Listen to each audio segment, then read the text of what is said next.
ना कहीं ममता दीदी भी फंसती चली जा रही हैं। मैं जैसा कि देख रही हूँ कि अपने आप को सेक्युलर बोल रही हैं, लेकिन काम कम्युनल कर रही हैं। लोगों को ये बात समझने की ज़रूरत है और आंखें खोलकर वोट करने की बात कर रहे हैं। तो ममता दीदी ने अगर महाकुंभ के लोगों के लिए आवाज़ उठाई, तो फिर वक्फ बोर्ड के लिए ममता बनर्जी ने आवाज़ क्यों नहीं उठाई? जहाँ ये आरजीकर मेडिकल कॉलेज का जो घटना है वो बहुत ही शर्मसार करने वाला है। न सिर्फ वेस्ट বাংলার খবর বাঙালির খবর। একান্ত সাক্ষাৎকারে এই মুহূর্তে আমরা উপস্থিত রয়েছি কলকাতার পার্ক সার্কাস এলাকায়। আপনাদের জানেন এই মুহূর্তে আমাদের সঙ্গে উপস্থিত রয়েছেন ওমেন্স ইন্ডিয়া মুভমেন্টের প্রেসিডেন্ট ইয়াসমিন ইসলাম ম্যাডাম। আপনাকে ওয়েলকাম জানাচ্ছি আমাদের চ্যানেলে। আপনি অল ইন্ডিয়ার প্রেসিডেন্ট রয়েছেন, সেই ক্ষেত্রে মূলত মহিলাদের যে নারী সুরক্ষা বা বিভিন্ন বিষয় বিভিন্ন রাজনৈতিক দলগুলো বলে থাকে, সেটা আপনারা কিভাবে দেখছেন? हिंदी में बात करूं? हाँ ठीक। एक्चुअली ये हमारी जो ऑर्गेनाइजेशन है वो पूरे ऑल ओवर इंडिया में है और शुरुआत हमने 3 स्टेट से की थी और अब 12 स्टेट्स में विम काम कर रही है। और विम जो है वो सिर्फ किसी एक मज़हब या किसी एक धर्म के औरतों के लिए नहीं है, बल्कि जितने भी धर्म जितने भी मज़हब के औरतें हैं जो भी प्रताड़ित की जाती हैं, जो भी सताई जाती हैं, उन तमाम औरतों के लिए विम आवाज़ उठाती है। और बहुत सारी ऐसी ऑर्गेनाइजेशन हैं जो कहती हैं कि हम औरतों के लिए काम करते हैं, लेकिन सही मायनों में वो किसी एक पर्टिकुलर मज़हब की औरतों के लिए काम करती हैं। लेकिन हमारी जो ऑर्गेनाइजेशन है वुमेन इंडिया मूवमेंट, ये हर वर्ग हर धर्म की औरतों के लिए आवाज़ उठाती है। और न सिर्फ ये कहने की बातें हैं बल्कि हमने ऐसा करके दिखाया है। हमारे कुछ दिनों पहले आपने देखा होगा मणिपुर का कुछ हादसा सामने आया, उसके लिए हमने प्रोटेस्ट किया। जो महिला खिलाड़ी थी जो धरना दे रही थी, उनके साथ जो जुल्म और जो ज़्यादती हुई थी, उसके ऊपर में हम लोगों ने प्रोटेस्ट किया। और बहुत सारी अलग अलग वर्ग की औरतें हैं जिसके लिए हमने प्रोटेस्ट किया है। हमने साबित करके दिखाया है कि हम सभी औरतों के लिए आवाज़ उठाते हैं। বর্তমানে দেখা যাচ্ছে আপনারা যেহেতু মহিলাদের জন্য আওয়াজ তুলছেন, সেই জায়গায় দাঁড়িয়ে যেমন আরজিকর একটা খুব দুর্ভাগ্যজনক ঘটনা বাংলার মাটিতে ঘটে গেছে, সে বিষয়টা নিয়ে কোনো देखिए, ये आरजीकर मेडिकल कॉलेज का जो घटना है वो बहुत ही शर्मसार करने वाला है। न सिर्फ वेस्ट बंगाल के लिए बल्कि पूरे इंडिया को ये शर्मसार कर रहा है। और यहाँ की जो गवर्नमेंट है उसको कहीं ना कहीं वो कल्प्रिट जो है उसको छुपाने में लगी हुई थी। लेकिन हमारी ऑर्गेनाइजेशन ने उस बच्ची को भी उस बच्ची को इंसाफ दिलाने के लिए हमने आवाज़ उठाई है। उसके लिए जगह जगह पे हम लोगों ने प्रोटेस्ट किया है, न सिर्फ वेस्ट बंगाल में बल्कि वेस्ट बंगाल से लेकर केरला तक हमने उसके लिए आवाज़ उठाई है, हमने प्रोटेस्ट किया है और इंसाफ की मांग की है। ঠিক বর্তমান যে হাইকোর্টের নির্দেশে আজীবন কারাদণ্ড হয়েছে সেই ঘটনার অভিযুক্ত সঞ্জয় রায়, সে বিষয়টা কিভাবে দেখছেন?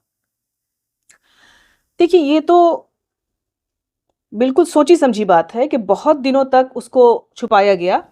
और जो संजय सिंह के बारे में आप बात कर रहे हैं, देखिए किसी एक इंसान का ये हरकत नहीं हो सकती है। जिस किस्म की दरिंदगी उस बच्ची के साथ की गई है, मैं नहीं मान सकती हूँ कि किसी एक इंसान का वो काम है। इसके पीछे बहुत बड़ी साजिश है, बहुत सारे लोग मिले हुए हैं। बाकी लोगों को बचाने के लिए संजय सिंह को मोहरा बनाया गया है, मैं ऐसा मानती हूँ। ঠিক এই জায়গায় দাঁড়িয়ে আপনার কাছে আরও একবার জানতে চাইব যে আরজিকরের যে ঘটনাটা ছিল মূলত সেই ঘটনা নিয়ে প্রথম দিকে প্রশ্ন উঠছিল যে সিবিআই রাজ্য পুলিশ বা কলকাতা পুলিশের উপরে ভরসা করা যাবে না, সেখানে সিবিআইকে হস্তান্তর করা হলো। ঠিক আরেকটা বিষয় উঠছিল যে যেটা আপনি বলছিলেন যে সেটা একজনের দ্বারা অসম্ভব। সেই জায়গায় দাঁড়িয়ে শেষে দেখা গেল যে প্রথম দিকে কলকাতা পুলিশ যাকে গ্রেফতার করেছিল যে সিভিক ভলেন্টিয়ার সঞ্জয় সিং, সেই সঞ্জয় সিংকে অবশেষে দোষী সাব্যস্ত করে আজীবন কারাদণ্ড করা হলো এবং অনেকেই ফাঁসি চেয়েছিলেন, কিন্তু সেদিক থেকেও বিচার ব্যবস্থার একটা আলাদা রকম মোড় দেখা গেছে। কি বলবেন এটা? देखिए, जब बड़े बड़े ओहदे पर लोग बैठे हुए होते हैं और वो अगर कुछ गलत काम करते हैं तो बाकी सारे लोग जो हैं जो बड़े ओहदे पर बैठे हुए हैं उनको छुपाने की कोशिश करने लगते हैं। और इस केस में भी हम वही देख पा रहे हैं। संजय सिंह एक छोटा सा मोहरा है जिसको के बाकी लोगों को बचाने के लिए इसको मोहरा बनाया गया है। और ये मोहरा जो है वो उच्च जो अधिकारी हैं उसके इशारों पर नाचते हुए, जैसा कि हमने ये सुना कि उसने अपने जुर्म को कबूल किया, तो ये जुर्म उसने कबूल किया नहीं, उससे कबूल करवाया गया है। तो जो अधिकारी बड़े बड़े हैं उनको छुपाने के लिए इसको मोहरा बना करके सामने में पेश किया गया ताकि ये केस जो है वो क्लोज कर दिया जाए।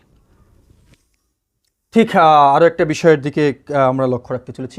পরবর্তীতে আপনাদের বিষয়ে একাধিক বিষয় রয়েছে, যেটা এই মুহূর্তে খুব চর্চিত বিষয় হয়ে গেছে, প্রয়াগরাজ মহাকুম্ভ।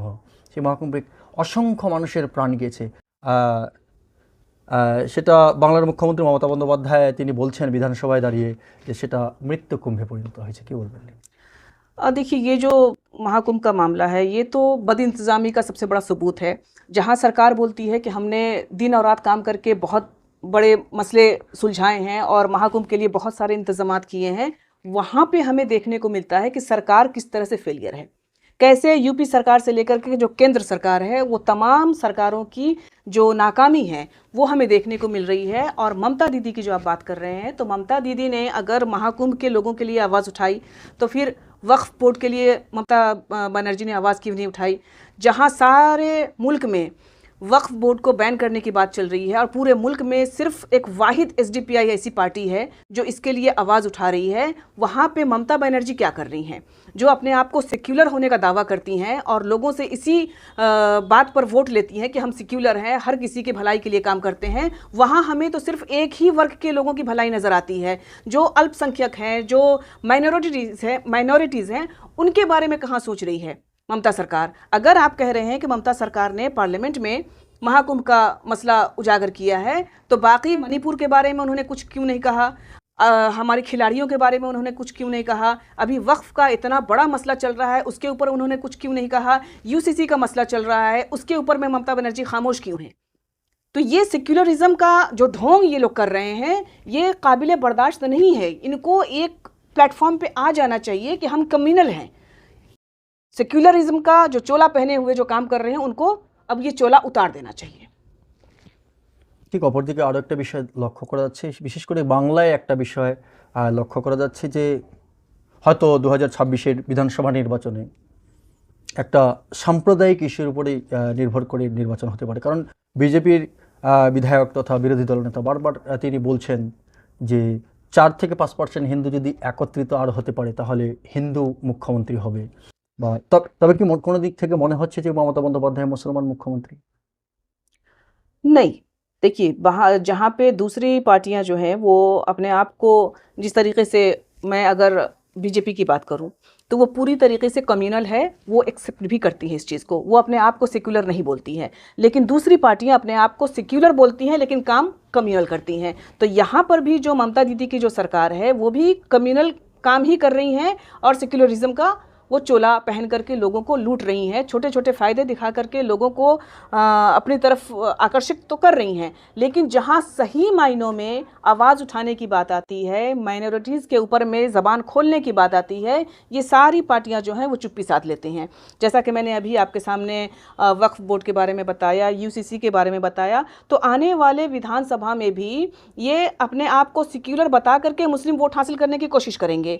तो उसमें कहीं ना कहीं ममता दीदी भी फंसती चली जा रही है। मैं जैसा कि देख रही हूँ कि अपने आप को सेक्युलर बोल रही हैं लेकिन काम कम्युनल कर रही हैं। लोगों को ये बात समझने की ज़रूरत है और आंखें खोलकर वोट करने की ज़रूरत है।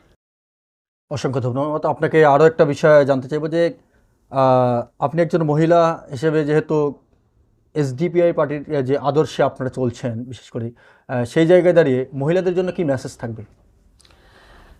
देखिए, हम महिला जो हैं वो 50% है मुल्क में, तो हमारी भागीदारी भी आधी बनती है। और हमें आने वाले चुनाव की अगर आप बात कर रहे हैं तो आने वाले चुनाव में भी हमें बहुत सोच समझकर वोट डालने की ज़रूरत है ताकि मुल्क को सही मायनों में एक सेक्युलर सरकार मिल सके जो हर मज़हब, हर धर्म के लोगों के लिए काम करता हो, न सिर्फ एक मज़हब और एक धर्म के लोगों को।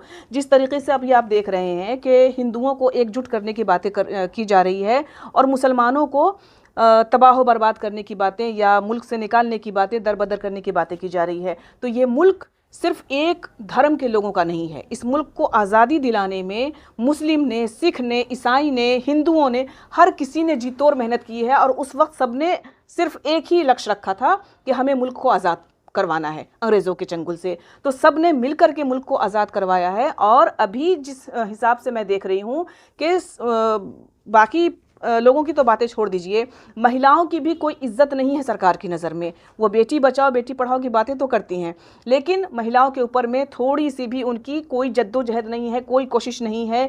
मैंने अभी आपके सामने महिला खिलाड़ी के बारे में भी बात रखी, मैंने आपके सामने मणिपुर के बारे में भी बात रखी, बिल्किस बानो का एक बहुत बड़ा केस हमारे सामने है। उसके अलावा वक्तन फ़वक्तन मुल्क में बहुत सारी चीज़ें औरतों के साथ नाइंसाफ़ियाँ होती चली जा रही हैं, लेकिन सरकार पूरी तरीके से खामोश है। तो आने वाले चुनाव में हम औरतों को भी भागीदारी अपनी निभानी होगी, ये सोचते हुए हमें वोट करना है कि हमें एक अच्छी सरकार लाना है जो हिंदू, मुस्लिम, सिख, ईसाई सब के बारे में सोचे, यहाँ तक कि औरतों की सुरक्षा के बारे में भी सोचे। तो ऐसी सोच रख करके हमें आने वाले चुनाव को चुनना होगा। একজন মহিলা নেত্রী হিসেবে কোনো দিক থেকে কি কোনো চ্যালেঞ্জের মুখে পড়তে হয়েছিল, বা মনে হচ্ছে যে আগামী দিনে হয়তো কোনো রাজনৈতিক দল টার্গেট করতে পারে, যে যেহেতু আপনার এই সংগঠন, আপনাদের এই সংগঠন বিজেপি না তৃণমূল দুটোর মধ্যে থেকে একেবারে আলাদা, সেই জায়গায় দাঁড়িয়ে কি মনে হচ্ছে যে কোনো সমস্যায় পড়তে হতে পারে বা সমস্যায় পড়ছিলেন এর আগে? देखिए, इससे पहले जो 2024 में लोकसभा चुनाव हुए थे, मैं उसमें कैंडिडेट रह चुकी हूँ एसडीपीआई की तरफ से। और चैलेंजेस तो आते रहते हैं, हम अगर राजनीति में हैं तो हमारे सामने चैलेंजेस आते रहते हैं। पार्टियों के जो सत्ता पक्ष पार्टी हैं उनकी तरफ से बहुत सारे मसाइल हमारे सामने पेश आते हैं, लेकिन चूँकि हम डरने वाले लोग नहीं हैं, हम खिदमत खल्क के लिए सामने आए हैं, लोगों की भलाई के लिए सामने आए हैं। हमारा मकसद सिर्फ मुसलमानों को फ़ायदा पहुंचाना नहीं है, बल्कि हर किसी को, हर मज़हब, हर धर्म जो हिंदुस्तानी हैं उनको फ़ायदा पहुंचाना है, और उनके हुकूक के लिए, उनके हक़ के लिए हम आवाज़ उठाते हैं, चाहे वो एसडीपीआई हो, चाहे विमेन इंडिया मूवमेंट हो। हम हक़ के लिए आवाज़ उठाते हैं, और हक़ के लिए जहाँ पे आवाज़ उठाई जाती है वहाँ पे बहुत सारे चैलेंजेस भी आते हैं, बहुत सारी परेशानियाँ भी आती हैं। हम सबको फेस करेंगे इंशाअल्लाह। किसी भी तरह की चुनौती से हम डरने वाले नहीं। কোনো দিক থেকে কি মনে হচ্ছে যে আগামী দিনে নতুন সূর্য উদিত হতে পারে আপনাদের এই সংগঠনের দ্বারা?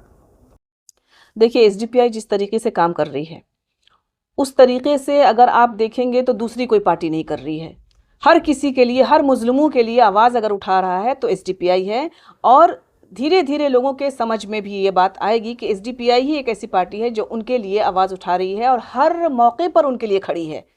तो हम इंशाअल्लाह कभी ना कभी लोगों के समझ में आएंगे और वो उस हिसाब से अपना लीडर चुनेंगे, तो हम भी कभी सत्ता में आ सकते हैं इंशाअल्लाह। এতক্ষণ আমাদের সঙ্গে জুড়ে ছিলেন ওমেন ইন্ডিয়া মুভমেন্টের সর্বভারতীয় সভাপতি ইয়াসমিন ইসলাম। তিনি একাধিক বিষয় আপনাদের সামনে তুলে ধরেছেন। নিশ্চয় আপনারা হয়তো এতক্ষণ তিনার বক্তব্য শুনেছেন। তো আমরা অসংখ্য ধন্যবাদ জানাবো ম্যাডামকে, কারণ আমাদের এই মূল্যবান সময়টুকু আমাদের চ্যানেলকে দিয়েছেন। আপনাদের আরও একবার রিকোয়েস্ট করছি, এ ধরনের একাধিক আপডেট বা বিভিন্ন খবর আপনাদের সামনে আপনারা পেতে হলে আমাদের চ্যানেলকে সাপোর্ট করুন, লাইক এবং ফলো দিয়ে। আপনাদের সঙ্গে আমি এতক্ষণ ছিলাম জাহিদুল ইসলাম।